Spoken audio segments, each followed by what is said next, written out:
Hoje nós vamos dar início.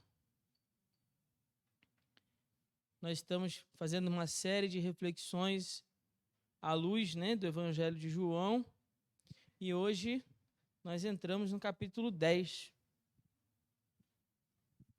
Evangelho de João, capítulo 10, a partir do verso 1. Eu sei que os irmãos acabaram de se assentar, mas à medida em que você for encontrando, se você pudesse colocar em pé, ao menos mais um pouco, em reverência à palavra do Senhor, e depois nós vamos... os irmãos vão se assentar e fique tranquilo, depois eu não vou pedir para você levantar novamente. Ô Marquinhos, você faz essa gentileza para mim? Quero esse galho. Bom, João 10, versículo 1, diz assim a palavra do Senhor. Obrigado, Marquinhos. Em verdade vos digo, quem não entra no aprisco das ovelhas pela porta, mas sobe por outra parte, este é ladrão e assaltante. Mas o que entra pela porta é o pastor das ovelhas. O porteiro abre-lhe a porta. As ovelhas ouvem a sua voz. Ele as chama pelo nome e as conduz para fora. Depois de conduzir para fora todas as ovelhas que lhe pertencem, vai adiante delas. Elas o seguem, pois conhecem a voz. Mas jamais seguirão um estranho. Pelo contrário, fugirão dele, pois não conhecem a voz dos estranhos. Jesus apresentou-lhes essa comparação, mas eles não entenderam o que lhes dizia. Então Jesus voltou a falar-lhes: em verdade vos digo, eu sou a porta das ovelhas. Todos os que vieram antes de mim são ladrões e assaltantes, mas as ovelhas não os ouviram. Eu sou a porta. Se alguém entrar por mim, será salvo. Entrará e sairá e achará pastagem. O ladrão vem somente para roubar, matar e destruir. Eu vim para que tenham vida e a tenham com plenitude. Amém? Só até aqui, vamos orar. Pai, muito obrigado, Senhor, pela Tua palavra que nós acabamos de ler. Obrigado, Senhor, pelos momentos dos cânticos em que nós ouvimos a Tua mensagem cantada. Obrigado, Senhor, pelo momento ofertório, onde podemos apresentar diante do Senhor a nossa gratidão por tudo aquilo que o Senhor tem feito nas nossas vidas e tem nos abençoado. Obrigado, Senhor, por tudo aquilo que o Senhor já tem falado até esse momento, neste culto. Mas, Pai, no nome de Jesus, nesse momento em que nós estamos diante da Tua palavra, pedimos que Teu Espírito Santo continue a falar aos nossos corações. E que os nossos ouvidos, Senhor, estejam sensíveis a ouvir a Tua voz, como o nosso pastor. Possamos ouvir a Tua voz e discernir a Tua voz, Senhor. Que o Senhor fale poderosamente aos nossos corações, Senhor. Que o Senhor retire todo o impedimento, ó Pai, tudo aquilo, Senhor, que nos impede de ouvir plenamente a Tua voz, Senhor. Toca, Senhor, os nossos ouvidos, toca em nossos olhos, toca no nosso coração, Senhor. Mas que no nome de Jesus, nessa noite, cada um de nós possa ser transformado pela ação do Teu Espírito Santo, Senhor, para o louvor e para a glória do Teu santo nome. Eu oro assim no nome de Jesus. Amém. Os irmãos podem se assentar.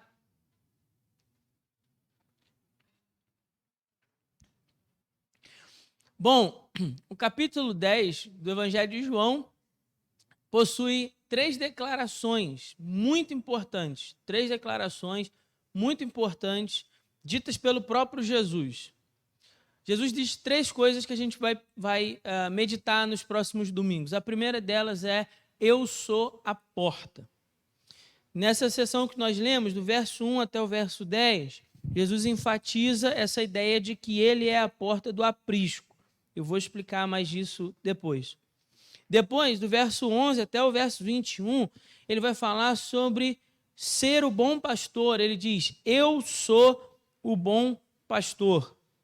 E por último, ainda nesse capítulo, Jesus vai declarar: eu sou o Filho de Deus. A partir do verso 22 até o verso 42. Como nem todos os irmãos estavam aqui no domingo passado, eu vou precisar aqui fazer uma ponte para a gente entrar no texto que a gente leu hoje e poder todo mundo acompanhar juntos, tá certo? Então, vou pedir aí um pouquinho de paciência quem estava aqui domingo passado, só para quem não estava poder entender. Bom, domingo passado nós terminamos o capítulo 9. Nós terminamos de ler o capítulo 9. E o que foi que nós lemos lá no capítulo 9? Ao longo do capítulo inteiro, nós vimos um homem que era cego de nascença e que foi curado por Jesus. E isso era um sinal. Era um sinal messiânico, que a gente chama. Que era o quê?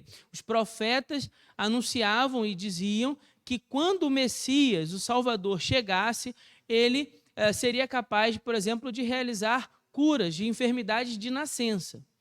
Isso é muito importante para aquela época, por quê? Porque naquele momento histórico, as pessoas acreditavam que se uma pessoa nasceu com uma enfermidade de nascença, né, obviamente, né, a redundância aí, mas se ela nasceu com aquela enfermidade é porque Deus a amaldiçoou. Deus a amaldiçoou. Então, se Deus a amaldiçoou, só o próprio Deus poderia revogar aquela maldição. Nesse caso, o homem era cego, ele nasceu assim, e Jesus o curou. Logo, Jesus também é Deus, porque só Deus poderia revogar aquela maldição. Era como eles entendiam aquilo que aconteceu. Mas ainda assim, a gente foi ver ao longo do texto que os fariseus vão brigar com Jesus, vão discutir com Jesus, vão discutir com o homem que era cego, vão discutir com a família do homem, porque eles não querem aceitar o fato de que Jesus é o Messias, eles não querem aceitar isso. Então eles vão lá, eles maltratam aquele homem que era cego, eles maltratam a família daquele homem. No final do capítulo, nós vemos que o homem, ele é expulso. Lá no versículo 34, se você tiver com sua Bíblia aí aberta, acompanha, por favor. No capítulo 9, verso 34, vai dizer que depois da discussão que os fariseus tiveram com aquele homem, vai dizer assim, ó, então eles lhe disseram, tu nasceste totalmente em pecado e vem ensinar a nós, e o expulsaram. Então, aqueles homens vão expulsar o cego da sinagoga. Isso era algo muito ruim naquele período, porque ali aquela pessoa tinha oportunidade de ir cultuar a Deus, de ir buscar a Deus na sinagoga, de rever seus familiares, seus amigos. Estar proibido de ir à sinagoga era colocar aquela pessoa como se ela fosse um leproso, como se ela fosse um marginal, alguém que está em pecado. Então a gente não pode se misturar com esse homem porque ele está em pecado. Então coloca ele bem para lá, ele não pode ficar junto com a gente. É o que eles estão fazendo aqui com aquele homem, jogando ele mesmo que para a sarjeta. No verso 35, a palavra vai dizer que Jesus fica sabendo disso, ele fica sabendo que eles haviam expulsado. Então ele vai atrás daquele homem cego. E aqui começa a gente a entender o capítulo 10. É importante que você perceba o verso 35. Quando Jesus vai atrás daquele homem, ele tem uma conversa com aquele homem e ele se revela àquele homem. Aquele homem creu em Jesus e a Bíblia vai dizer que ele então o adorou, no verso 38. Ele ali então tem esse momento de intimidade com o Senhor e o reconhece como filho do homem. Aí, a partir do verso 39 até o verso 41, Jesus começa a pregar um pequeno sermão, digamos assim, um pequeno sermão. São 3 versículos, mas é um pequeno sermão. Diz assim, Jesus então prosseguiu, eu vim a este mundo para julgamento, a fim de que os que não veem, vejam. Para que? Isso foi o que aconteceu com o cego, certo? Ele era cego, Jesus o curou, então, de fato, os que não veem, vejam. Mas o versículo continua dizendo assim, e para os que veem, se tornem cegos. Aqui ele está falando dos fariseus, daqueles homens que estavam diante do milagre, mas não queriam reconhecer que Jesus era o Messias. Então, embora eles tivessem os seus olhos saudáveis, perfeitos, né, fisicamente, eles estavam cegos. Quem era de fato o cego do capítulo 9, né? Quem de fato era o cego? A gente fica nessa dúvida quando termina o capítulo, né? Se era um homem que nasceu cego ou se eram os fariseus. Bom, Jesus vai deixar isso claro que eram os fariseus. Aí no verso 40, tá o que eu disse para os irmãos aqui que estavam no domingo passado, a chave para a gente entender o capítulo 10. Porque ele vai dizer assim, ó, ouvindo isso, alguns... O que está escrito aí na sua Bíblia? Versículo 40. Ouvindo isso, alguns fariseus Estão acompanhando? Início do versículo 40. Ouvindo isso, quem? Os fariseus, que estavam onde? Ali.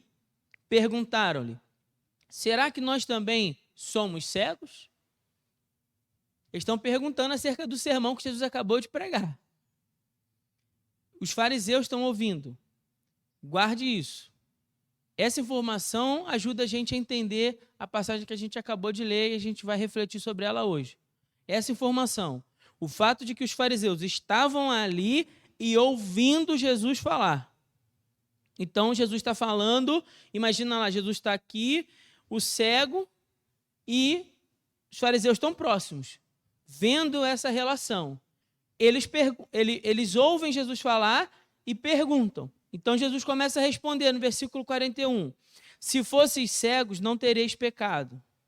Mas como agora dizeis, nós vemos, o vosso pecado permanece. O que isso quer dizer? Em outras palavras, se vocês não reconhecem que vocês são pecadores, se vocês não têm convicção do pecado de vocês, então não há arrependimento. E se não há arrependimento, vocês não serão salvos.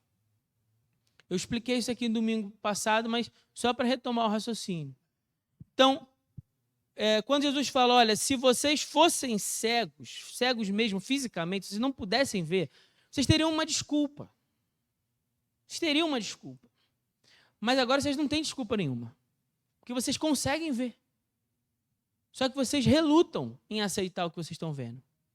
Então, por isso, ele vai dizer, o pecado de vocês permanece. Eles estavam tão orgulhosos que não reconheciam o erro que estavam cometendo de não reconhecer Jesus como Messias. Esse é o ponto.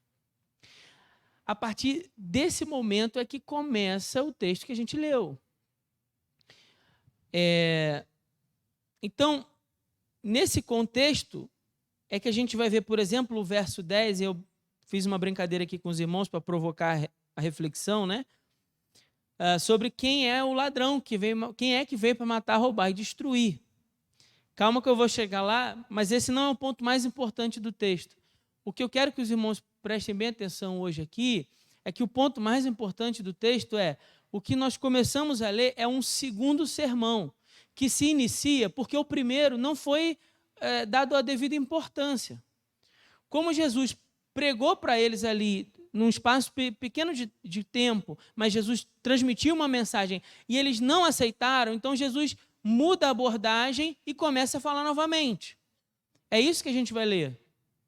É como se fosse um segundo sermão. Jesus começou a pregar um segundo sermão. Por quê? Porque eles não deram atenção para o primeiro. Então, quem são as pessoas que estão ouvindo? Essa é a pergunta. Quem é que está ouvindo isso? Porque quem está ouvindo isso vai receber essa mensagem de um jeito. Vocês concordam comigo? Quem estava ouvindo lá é diferente da gente. A gente está no século 21, a gente pega essa passagem e lê de uma vez, a gente traz o texto para o nosso tempo e faz algumas colocações. Isso é uma coisa. Mas quem ouviu primeiro entendeu de um jeito. E a gente precisa entrar na cabeça de quem ouviu primeiro, para poder compreender o que essas palavras querem dizer. Então, Jesus pregou um sermão, eles não compreenderam. Jesus, então, continua e prega um segundo sermão. No primeiro sermão, havia uma provocação. Que provocação era essa? Quem era o cego realmente? Essa é a provocação do primeiro sermão. Quem é o cego? Porque vocês dizem que vocês veem, mas vocês não estão enxergando. Se vocês fossem cegos, vocês até teriam uma desculpa, mas vocês podem ver. Então, a provocação é, quem é o cego da história? Nesse segundo sermão, a provocação é, quem é o verdadeiro pastor? E eu quero fazer algumas observações para a gente poder entender isso. Quem é o verdadeiro pastor? Porque para aquele povo, e isso é uma coisa diferente do nosso dia a dia, né? Para aquele período histórico, onde tinha muito a questão do manejo do animal, da ovelha em si, né, do cuidado com as ovelhas, em Israel há um costume de se representar o pastor como qualquer líder religioso ou político. Então, em Israel, naquele período histórico, tem-se o costume de chamar um líder o rei, por exemplo, ou os profetas, de pastores. Tem-se esse costume. A gente precisa entender isso. Porque o sermão de Jesus é sobre o verdadeiro pastor. É o segundo sermão. O primeiro foi sobre cegueira espiritual. O segundo é sobre o verdadeiro pastor. Como em Israel tem-se o costume de chamar de pastor todo líder espiritual ou político, de quem Jesus está falando? Dos líderes humanos. Deu para entender isso? Estamos juntos? Se não tiver, você coça a nuca, faz aquele código nosso que eu vou tentar de outro jeito. Mas se a gente está olhando para um momento da história onde tem-se o costume em chamar de pastor todo líder religioso, no caso os profetas, por exemplo, ou os reis, então o sermão é sobre o pastor, é sobre uma liderança humana. Esse é o ponto que eu quero que você fique comigo até aqui. Para a gente poder respaldar isso e justificar biblicamente. Só uma observação. Salmo 100, versículo 3, vai dizer assim, ó, somos seu povo e rebanho que ele pastoreia.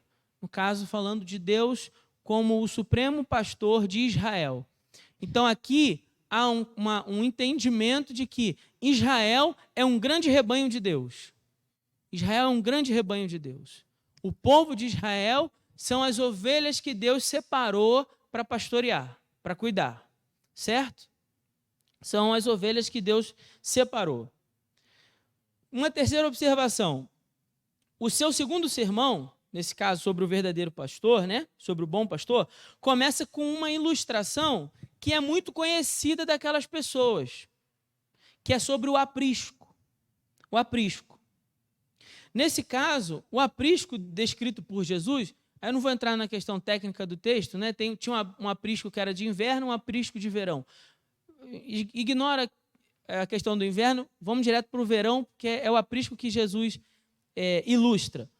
Jesus está falando de um aprisco que, quando era verão, não tinha necessidade de levar as ovelhas para um lugar mais reservado, certo? Por causa do frio, não tinha essa necessidade. É o verão, vamos só cercar aqui para que o rebanho não se perca. Porque as ovelhas têm uma tendência natural a se perder.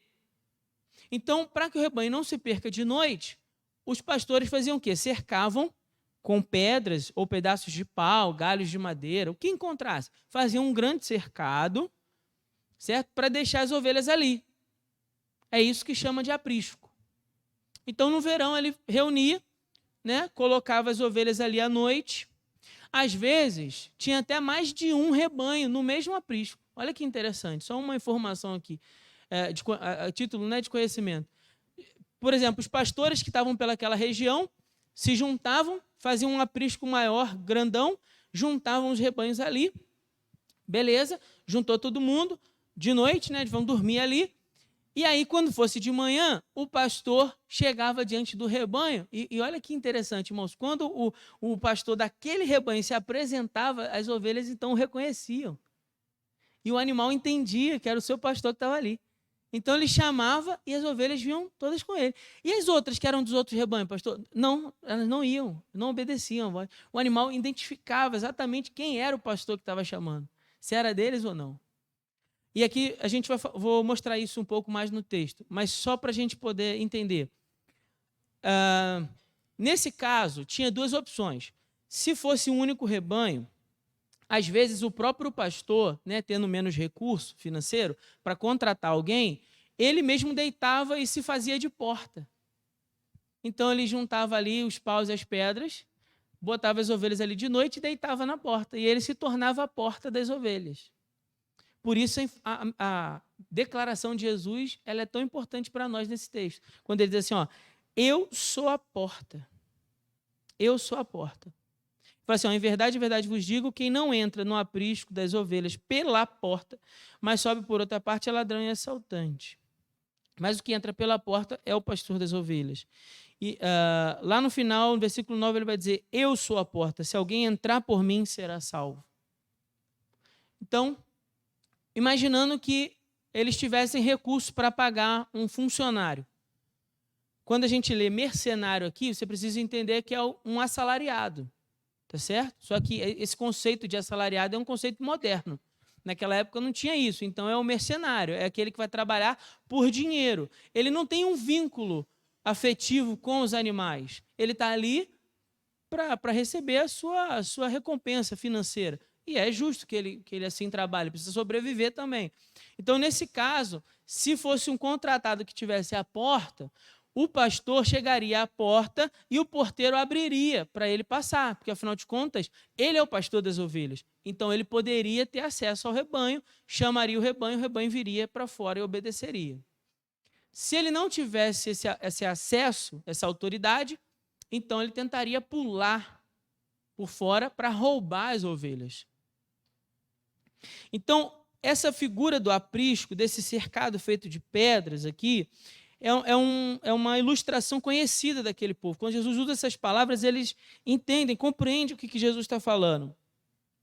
E se durante a noite, né, o pastor que guardasse ali o rebanho estivesse dentro do aprisco, como eu disse, ele poderia então deitar na porta para proteger as ovelhas e pela manhã então chamar as ovelhas para, reconhecido a voz do seu pastor, seguirem para as pastagens. Já o ladrão, que não era o pastor, teria de saltar um muro para entrar. Só que as ovelhas não reconhecem a voz do ladrão. O animal reconhece a voz do pastor. Então, nesse caso, ele teria que dar um jeito de carregar a ovelha no colo e forçar a saída dela para roubar. Esse é um ponto aqui. Bom, quando Jesus dá essa lição, logo depois da expulsão do homem que fora cego da sinagoga, o que isso nos demonstra? Porque esse sermão começa, como eu disse, depois de que aquele homem foi expulso da sinagoga. Por que Jesus, então, vai falar desse pastor que zela com tanto carinho, com tanto cuidado pelas ovelhas e de falsos? Ele vai dizer ladrão e assaltante. Ele usa essa expressão 2 vezes. E depois uma terceira, lá no versículo 10. Ele usa no final do versículo 1, ele fala assim, mas sobe pela outra parte, este é ladrão e assaltante.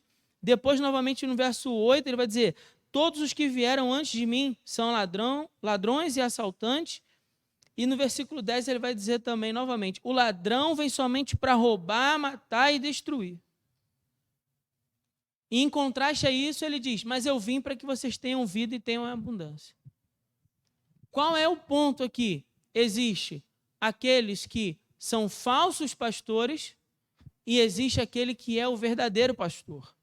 Existe aquele que se importa com as ovelhas, que cuida das ovelhas, que se faz de porta para as ovelhas, que possui autoridade sobre as ovelhas, porque ele é reconhecido, não só pelo porteiro, mas como pelas próprias ovelhas. Ele vai dizer, elas ouvem a sua voz e lhe obedecem e lhe seguem. Então ele é reconhecido pelas ovelhas, ele conhece cada uma delas. Olha o que diz o verso 3. Verso 3 diz assim, o porteiro abre-lhe a porta, as ovelhas ouvem a sua voz e ele as chama pelo nome. Pelo nome. Olha o carinho que ele tem pelo animal. Porque a gente está falando de uma ilustração que representa ali um cuidado com o manejo com o animal. E ele tem tanto carinho que ele conhece cada uma pelo nome. E ele chama pelo nome. E elas o reconhecem. Então ele consegue as conduzir para fora. Depois ele vai dizer que ele é provedor, ele é o guia desse rebanho. No verso 4 vai dizer, depois de conduzir para fora todas as ovelhas que lhe pertencem, vai adiante delas, ou seja, ele se torna o guia para elas. E elas o seguem, pois conhecem a voz. E aí, após isso, começa o contraste para dizer, mas jamais seguirão um estranho. Jamais seguirão um estranho. Pelo contrário, fugirão dele, pois não conhecem a voz dos estranhos. Então, Jesus coloca uma oposição clara aqui entre aqueles que desde o início ele chamou de ladrões e assaltantes. Eles não entram pela porta, ele disse isso no verso 1. Eles não amam e não se importam com as ovelhas. As ovelhas não os conhecem, elas não obedecem à sua voz, no verso 5. Tem um outro detalhe aí no verso 8, muito interessante para a gente pensar, que fala assim, eles vieram, acompanhe na sua Bíblia, por favor, fala assim, todos os que vieram antes de mim são. O verbo está no tempo presente. Preste bem atenção. Todos os que vieram antes de mim são ladrões e assaltantes. A ideia aqui de provocar e usar o verbo no tempo presente é para sugerir que aqueles contemporâneos a ele é que são os ladrões e assaltantes. Os líderes contemporâneos a Jesus é que ele está chamando de ladrão e assaltante. Ficou claro ou não? Vamos pensar junto. Imagina que o texto dissesse assim: todos os que vieram antes de mim eram ladrões e assaltantes.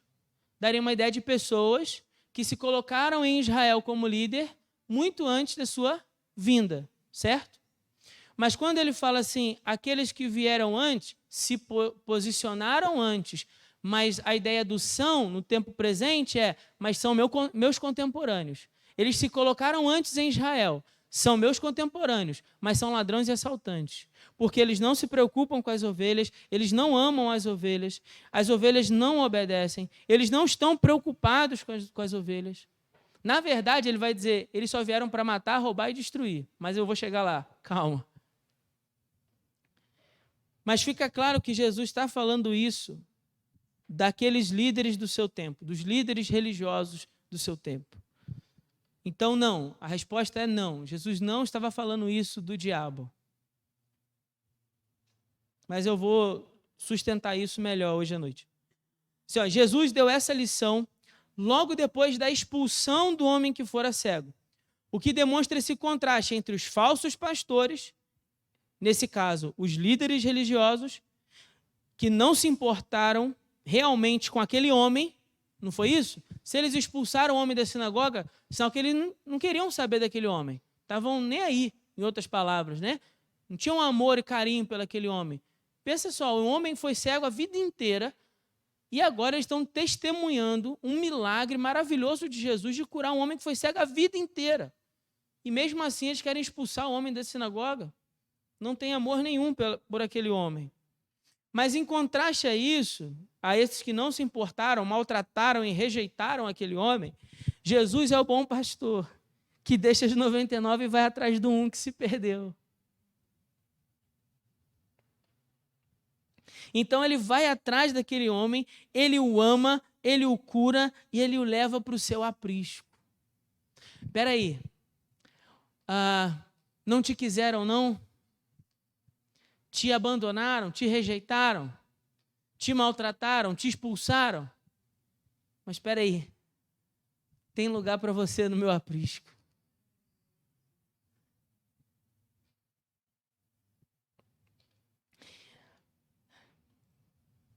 Louvado seja o nosso bom pastor, que de fato se preocupa conosco, que se importa conosco, que nos ama de verdade, que está preocupado, que nos conhece pelo nome. Na verdade, a Bíblia diz que ele nos conheceu antes da fundação do mundo, nos conheceu por antecipação e nos chamou pelo nome, nos formou e nos fez.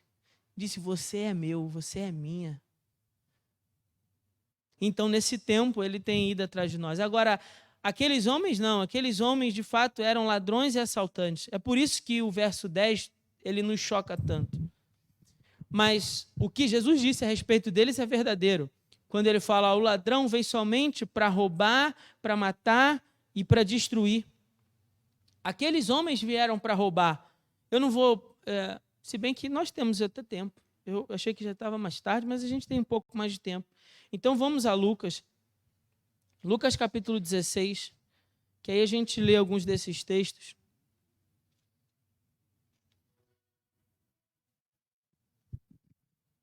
Lucas 16, a partir do verso 14. Quem é que veio para roubar? Diz assim a palavra do Senhor. Os fariseus que eram o quê? Avarentos, gananciosos, só pensavam no lucro, no dinheiro. Ouviam todas essas coisas e zombavam dele. Mas Jesus lhes disse, vós sois os que vos justificais diante dos homens, mas Deus conhece o vosso coração. Pois o que é elevado entre os homens, perante Deus é abominação. A lei e os profetas vigoram até João. A partir de então, o evangelho do reino é anunciado a todo homem se esforça para entrar por ele. Vamos a Marcos, capítulo 12. Marcos, capítulo 12, verso 40.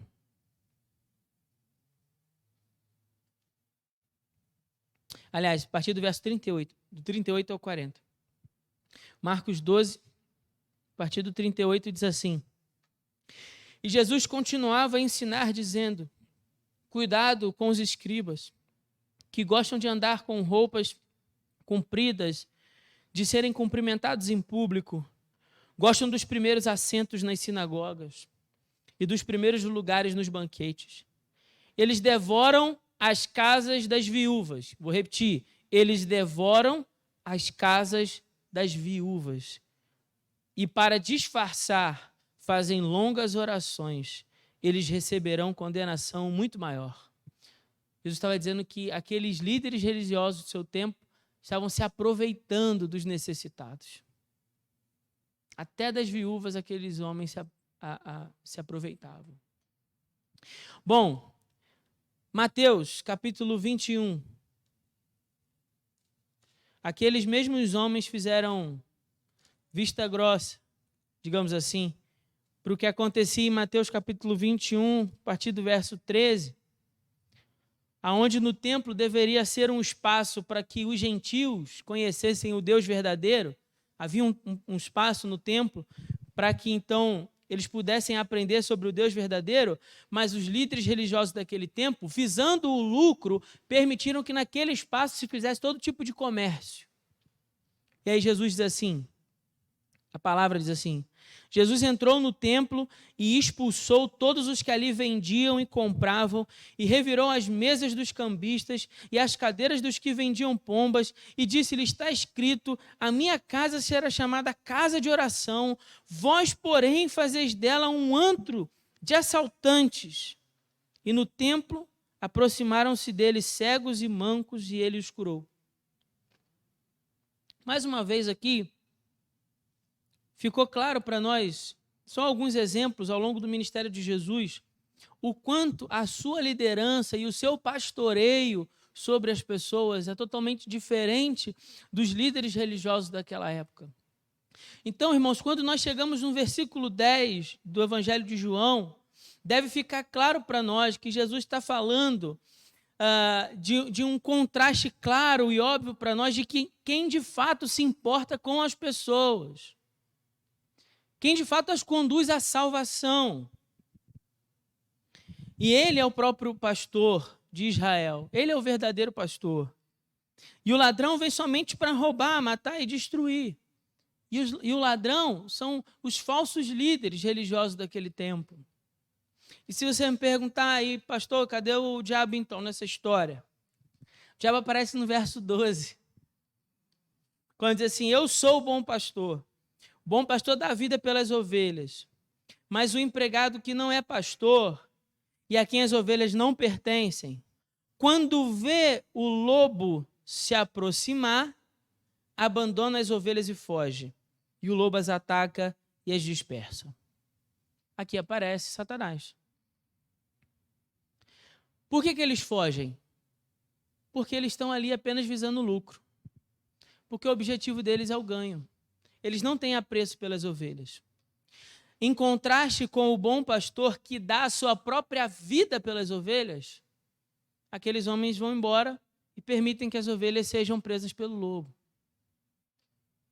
Mas o ponto central aqui não é perceber quem é que veio para matar, roubar e destruir. O ponto central é a gente perceber que Jesus é a porta. Jesus é a porta. E ele diz no verso 9, eu sou a porta, e se alguém entrar por mim, então será salvo. Aquele homem que era cego foi expulso da sinagoga. Ele foi abandonado por aqueles que deveriam amar e cuidar dele. Mas eu sou a porta. Então, se aquela ovelha que estava então perdida entrar por mim, essa será salva. E o verbo aqui usado no grego significa livrar do perigo, livrar alguém da destruição. Livrar uma pessoa, salvar aqui sugere uma pessoa que estava muito enferma, a ponto de morrer, e então ela se recupera. Ou uma pessoa que estava presa para ser condenada, e ela então é livre. Ela foi salva daquela condenação. E foi isso que Jesus fez por nós. E é isso que ele faz por nós. Por isso que Cristo se coloca como sendo a porta para nós, em detrimento dos falsos pastores, em detrimento dos falsos líderes religiosos que buscavam se aproveitar. O verdadeiro pastor veio para salvar as ovelhas. Para salvar as ovelhas. Ao passar pela porta, nós recebemos então vida em Jesus. Nós somos salvos em Jesus. Quando nós passamos pela porta, nós de fato nos tornamos ovelhas desse pastor. Entende? Quando você passa pela porta, você deixa de ser uma ovelha perdida para ser uma ovelha que agora tem um pastor, e tem um bom pastor.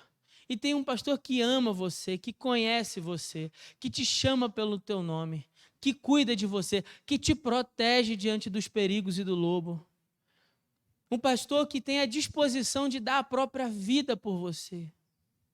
O pastor que todos os dias pela manhã vai te chamar pelo nome, vai dizer: ei, João, ei, Maria, vem cá comigo. Eu vou te levar para pastos verdejantes. Porque eu vim para que você tivesse vida e tivesse com abundância. E essa vida abundante sugere que ele não apenas nos leva para os pastos verdejantes, mas nos dá satisfação, alegria plena, gozo em estar com o nosso pastor. Cristo nos abriu esse acesso e por ele então nós somos salvos.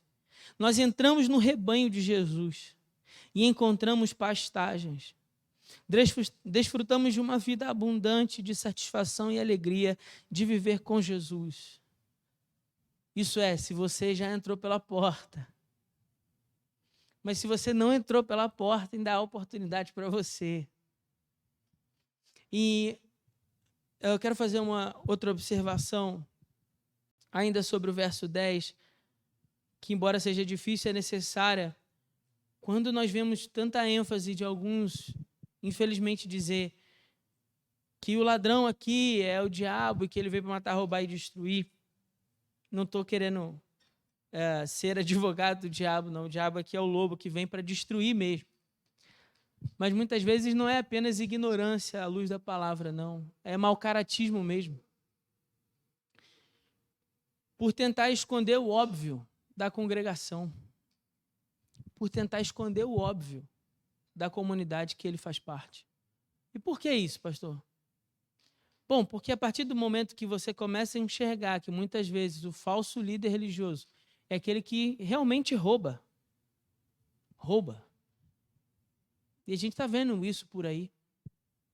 Em muitos lugares as pessoas são roubadas, são espoliadas. São ovelhas, mas são tosquiadas por falsos pastores. E essa é uma verdade, a gente precisa dizer isso nesse tempo, a gente precisa buscar enxergar isso nesse tempo.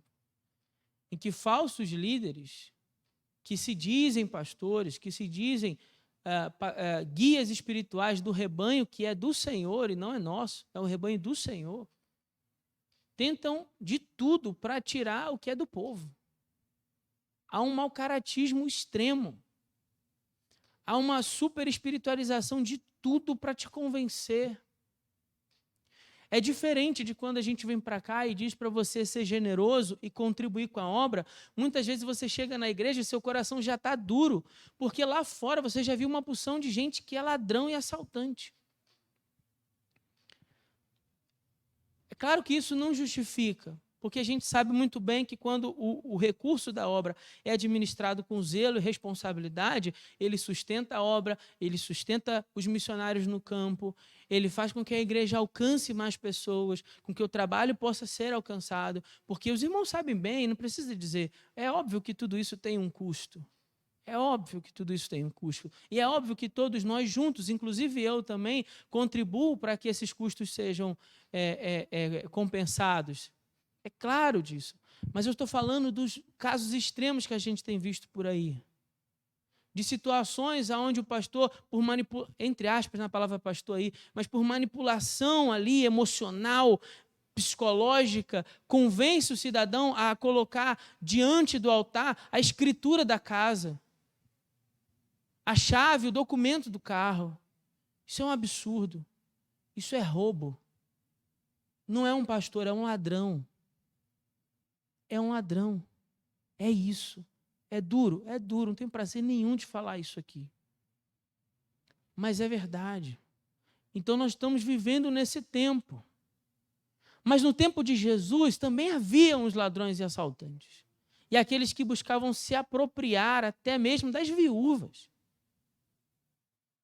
Agora Jesus não, irmãos. Jesus é bom pastor. E é por isso que o evangelho se vive olhando para Jesus e não para o homem. Porque o homem pode ter falhas e defeitos e erros e fraquezas, mas Jesus é o bom pastor. E é aquele que dá a vida para salvar as suas ovelhas. É aquele que nos chama pelo nome e nos conhece. Sabe das nossas necessidades. Por isso nós devemos seguir a Jesus. Entrar pela porta que é Jesus. Sermos ovelhas, sim, de um único rebanho, que é o rebanho que Ele, o Supremo Pastor, pastoreia. E nesse rebanho, todos nós, inclusive eu, somos ovelhas desse Supremo Pastor. E aleluia por isso. Porque um dia Ele nos permitiu entrar. Nós éramos como aquele homem enquanto ovelha perdida, mas Ele foi atrás de nós, nos resgatou, nos trouxe para perto, nos fez entrar no seu aprisco, nos permitiu conviver com Ele, nos deu proteção, abrigo, segurança debaixo das suas asas. Tem nos conduzido todos os dias a pastos verdejantes, a satisfação, a alegria na sua presença, de saber que Ele cuida de nós. Louvado seja o nome do Senhor por isso, que Ele cuida de nós. E que o bom pastor das nossas almas possa cuidar de você também. Se você não conhece, então Ele é a porta. Se você já conhece, Ele é o seu bom pastor. Se você não conhece, Ele é a porta. Você precisa entrar pela porta. Porque todo aquele que entrar pela porta que é Jesus será salvo. Bom, vamos orar e que Deus nos abençoe com essa palavra no nome de Jesus. Pai, que alegria podemos declarar, como diz o hino, somos de Jesus, somos ovelha do teu rebanho, do rebanho que o Senhor pastoreia. Somos teu povo, Senhor. Somos o teu povo. Por isso, Deus, pedimos que no nome de Jesus o Senhor nos livre dos falsos mestres, dos falsos ensinos, do engano e da corrupção que existe nesse mundo pecador. E que a cada dia o Senhor, que nos conhece pelo nome, possa prover cada uma das nossas necessidades. Que o Senhor possa nos conduzir à tua vontade, Senhor. Que o Senhor nos livre do lobo destruidor. Que o Senhor nos proteja. Que o Senhor nos conserve. Como diz a tua palavra nesse capítulo, que o Senhor jamais irá nos perder das tuas mãos. Que segurança temos em Jesus. Que segurança. Saber que o Senhor cuida de nós. Que o Senhor tem sido o pastor das nossas almas. Ó, Pai querido, em nome de Jesus. Que a tua igreja, e eu inclusive, Pai, possamos caminhar sempre na condução do Senhor como sendo o nosso bom pastor. Ó Pai, que jamais venhamos a nos desviar, mas que se acontecer de porventura algum de nós pelo caminho se perder, que o Senhor possa nos trazer de volta para o aprisco, Senhor. Que no nome de Jesus sempre haja para nós a segurança do aprisco. Que o Senhor possa nos conservar na tua presença e junto com os nossos irmãos, sermos conduzidos, ó Pai, até chegarmos à eternidade com o Senhor, aonde essa vida que nós já temos possa se manifestar plenamente no Senhor, de maneira abundante, Pai. Nós oramos assim, com perdão dos nossos pecados, em nome de Jesus. Amém.